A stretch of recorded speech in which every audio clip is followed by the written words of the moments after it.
Good morning. It's time for story time with Louie and Sophie, and today we're going to finish Stuart Little. Chapter 15, Heading North. Stuart slept under the canoe that night. He awakened at 4 to find that the rain had stopped. The day would break clear. Already the birds were beginning to stir and make bright sounds in the branches overhead. Stuart never let a bird pass without looking to see if it was Margalo.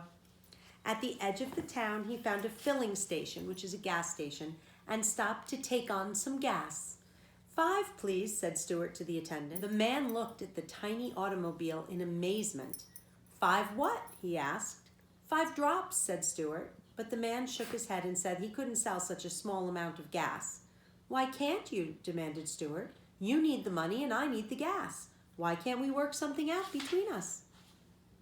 The filling station man went inside and came back with a medicine dropper. Stuart unscrewed the cap of the tank and the man put in 5 drops of gasoline. I've never done anything like this before, he said. Better look at the oil too, said Stuart. After everything had been checked and the money had been paid, Stuart climbed in, started the engine, and drove out onto the highway. The sky was growing brighter, and along the river the mists of morning hung in the early light. The village was still asleep. Stuart's car purred along smoothly. Stuart felt refreshed and glad to be on the move again. Half a mile out of town, the road forked. One road seemed to go off toward the west. The other road continued north. Stuart drew up to the side of the northbound road and got out to look the situation over. To his surprise, he discovered that there was a man sitting in the ditch, leaning against the signpost. The man wore spurs on his legs. He also wore a heavy leather belt, and Stuart realized he must be a repairman for the telephone company. Good morning, said Stuart in a friendly voice. The repairman raised one hand to his head in a salute. Stuart sat down in the ditch beside him and breathed deeply of the fresh, sweet air. It's going to be a fine day, he observed. Yes, agreed the repairman, a fine day. I am looking forward to climbing my poles. I wish you fair skies and a tight grip, said Stuart. By the way, do you ever see any birds at the top of your poles? Yes, I see birds in great numbers, replied the repairman. Well, if you ever run across a bird named Margalo, said Stuart, I'd appreciate it if you would drop me a line. Here's my card. Describe the bird, said the repairman, taking out pencil and paper. Brown, said Stuart. Brown with a streak of yellow on her bosom, which is her chest. Know where she comes from? Asked the man. She comes from fields once tall with wheat, from pastures deep in fern and thistle. She comes from vales of meadowsweet, and she loves to whistle. That's Stuart's poem about Margalo. The repairman wrote it all down briefly. Fields, wheat, pastures, fern, thistle, vales, meadowsweet, enjoys whistling. Then he put the pad back in his pocket and tucked Stuart's card away in his wallet.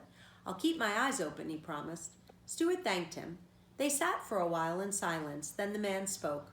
Which direction are you headed? He asked. North, said Stuart. North is nice, said the repairman. I've always enjoyed going north. Of course, southwest is a fine direction, too. Yes, I suppose it is, Stuart said thoughtfully. Then there's east, continued the repairman. I once had an interesting experience on an easterly course. Do you want me to tell you about it? No, thanks, said Stuart. The repairman seemed disappointed, but he kept right on talking. There's something about north, he said, something that sets it apart from all the other directions. A person who is heading north is not making any mistake, in my opinion. Well, that's the way I look at it, said Stuart. I rather expect that from now on I shall be traveling north until the end of my days. Worse things than that could happen to a person, said the repairman. Yes, I know, answered Stuart. Following a broken telephone line north, I have come upon some wonderful places, continued the repairman. Swamps where cedars grow and turtles wait on logs, but not for anything in particular. Fields bordered by crooked fences, broken by years of standing still. Orchards so old they've forgotten where the farmhouse is. In the north, I have eaten my lunch in pastures rank with ferns and junipers. Rank with means there's a lot of. All under fair skies with a wind blowing. My business had taken me into spruce woods on winter nights where the snow lay deep and soft, a perfect place for a carnival of rabbits. I have sat at peace on the freight platforms of railroad junctions in the north, in the warm hours with the warm smells. I know fresh lakes in the north, undisturbed except by fish and hawk and, of course, by the telephone company, which has to follow its nose. I know all these places well. They are a long way from here, don't forget that. And a person who is looking for something doesn't travel very fast. That's perfectly true, said Stuart. Well, I guess I'd better be going. Thank you for your friendly remarks. Not at all, said the repairman. I hope you find that bird. Stuart rose from the ditch, climbed into his car, and started up the road that led toward the north. The sun was just coming up over the hills on his right. As he peered ahead into the great land that stretched before him, the way seemed long, but the sky was bright, and he somehow felt he was headed in the right direction.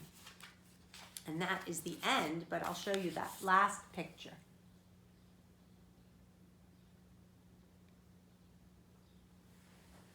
Stuart never found Margalo, but was headed north.